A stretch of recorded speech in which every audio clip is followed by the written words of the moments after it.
Hello guys, আসসালামু আলাইকুম। প্রতিবারের মতো আজকে চলে এলাম আপনাদের মাঝে নতুন একটি ভিডিও নিয়ে। আজকের ভিডিওর টপিক হলো কীভাবে আপনারা 3D ইন্ট্রো ভিডিও তৈরি করবেন, যা কিনা ভিডিওর শুরুতে ব্যবহার করা হয়। তো আপনারা এই 3D ইন্ট্রো ভিডিও কিনেমাস্টার অ্যাপ দিয়ে কীভাবে তৈরি করবেন তা আজকে আপনাদেরকে দেখাবো।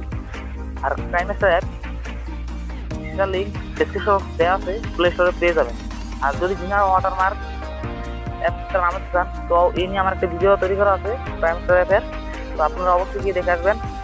ভিডিওটা দেখলে ইনশাল্লাহ উপকৃত হবেন। তো প্রতিবারের মতো একটা কথা আপনাদেরকে বলা নেই, আপনি যদি আমার চ্যানেলটা সাবস্ক্রাইব করে না থাকেন বা আমার চ্যানেলে নতুন হয়ে থাকেন তো অবশ্যই আমার চ্যানেলটা সাবস্ক্রাইব করবেন। আর এরকম নিত্য নতুন ভিডিও সবার আগে আপনার হোমে পৌঁছাতে বেল আইকনটা বাজিয়ে দেবেন। তো আর কথা না বাড়িয়ে চলুন শুরু করা যাক।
তো বন্ধুরা, আজকের ভিডিও এ পর্যন্তই ছিল। যদি ভিডিওটা ভালো লাগে তো অবশ্যই লাইক করবা। আর এই যে 3D ইন্ট্রো ভিডিওটা যদি তোমরা পেতে চাও আমার ডিসক্রিপশন বক্সে লিঙ্ক দেওয়া আছে, সবাই এখান থেকে নামিয়ে নেবে। আর আমার চ্যানেলটা অবশ্যই সাবস্ক্রাইব করবা। আর এরকম নতুন নতুন ভিডিও সবার আগে পেতে বেল আইকনটা বাজিয়ে দেবে। তো সুস্থ থাকবে, ভালো থাকবে, আল্লাহ হাফেজ।